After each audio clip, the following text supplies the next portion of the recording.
brought to you by Silver Pumps. Top quality और consistent performance के लिए सिर्फ सिल्वर पंप्स नाम याद रखना।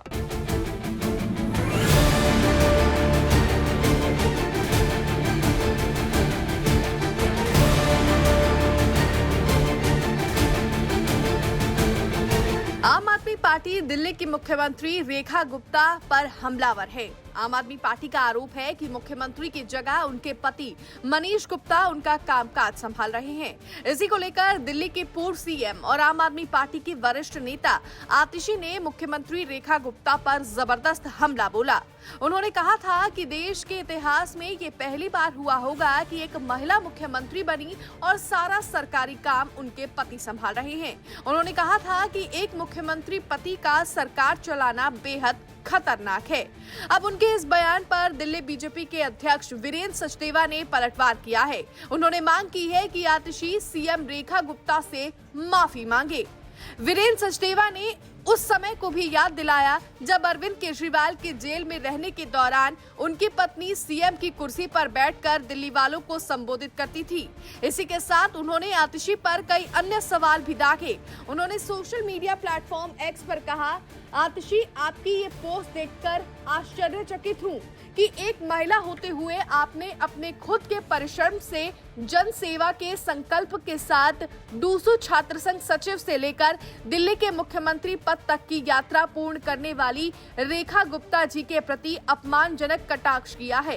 रेखा जी के पति द्वारा उनका सहयोग करना पूरी तरह सामान्य है। राजनीति में दैनिक जन समस्याओं का निदान अति आवश्यक और उसमें जनप्रतिनिधि के परिजनों का पार्टी पदाधिकारियों का सहयोग करना सामान्य बात है। उन्होंने कहा, चलिए, अगर आपको ये लगता है कि किसी जनप्रतिनिधि के पति या पत्नी का सहयोग करना लोकतंत्र का अपमान है, तो मेरे कुछ सवालों के जवाब दीजिए। उन्होंने एक के बाद एक कई सवाल करते हुए कहा, आप एक पूर्णकालिक महिला मुख्यमंत्री बनी थी, तब आपके नेता अरविंद केजरीवाल रोज आपको कार्यवाहक मुख्यमंत्री कहते थे। क्या ये लोकतंत्र का अपमान नहीं था? आपने स्वयं अपने मुख्यमंत्री कार्यालय में अपनी कुर्सी के बगल में एक सांकेतिक कुर्सी लगाई थी। क्या ये लोकतंत्र का अपमान नहीं था? आपके नेता अरविंद केजरीवाल की गिरफ्तारी के बाद उनकी पत्नी सुनीता केजरीवाल शीश महल के मुख्यमंत्री कक्ष की लाल कुर्सी पर बैठकर दिल्ली वालों को संबोधित किया था। क्या ये लोकतंत्र का अपमान नहीं था?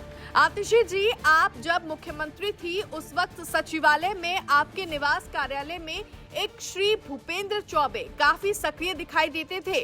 उनसे आपकी सरकार का क्या संबंध था? क्या ये अनुचित हस्तक्षेप लोकतंत्र का अपमान नहीं था?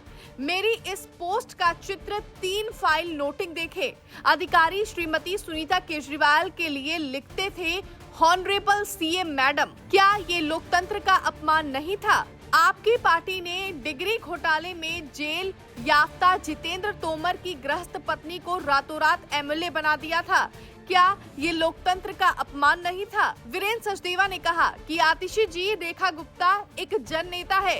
अरविंद केजरीवाल की भाषा में कहूँ तो आपकी तरह कार्यवाहक अंगूठा मुख्यमंत्री नहीं है। अगर थोड़ी भी राजनीतिक मर्यादा है तो सोशल मीडिया पोस्ट डिलीट कर रेखा गुप्ता से माफी मांगे। बहरहाल अब देखना होगा कि आम आदमी पार्टी पर वीरेंद्र सचदेवा के इस हमले पर क्या आम आदमी पार्टी की तरफ से कोई प्रतिक्रिया सामने आती है। क्या आतिशी अपनी पोस्ट डिलीट करती है और रेखा गुप्ता से माफी मांगती है या फिर नहीं? ब्यूरो रिपोर्ट, दिल्ली तक।